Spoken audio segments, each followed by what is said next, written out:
they will be preparing for the AFE Olympics.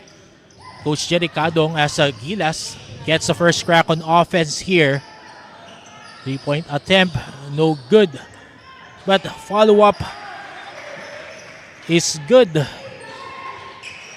Shots, no good. Offensive rebound taken by Gilas. Puntejos. Another 3-point attempt.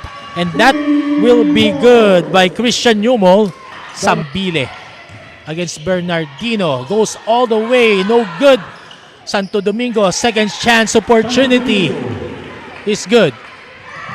Army Altama seem to be still searching for their groove and rhythm as Camille Sambile scores on that.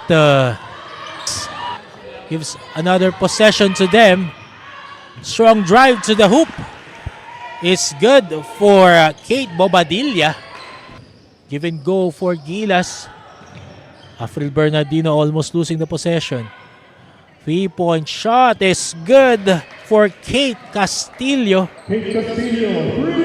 One pass.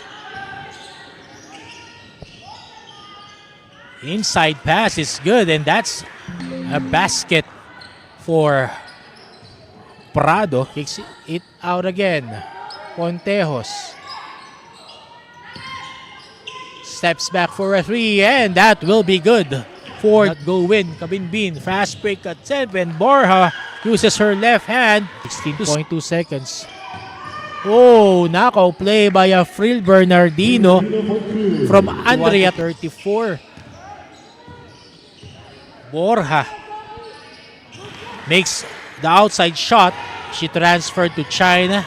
And lastly, kakalaro lang niya sa Australia's Prado scores for Philippine Army. 3 minutes 27 seconds remaining here in the fourth. And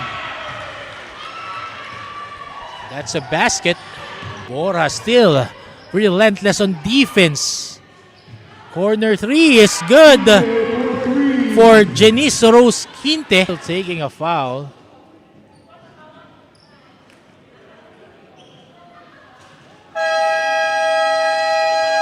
And that would be it.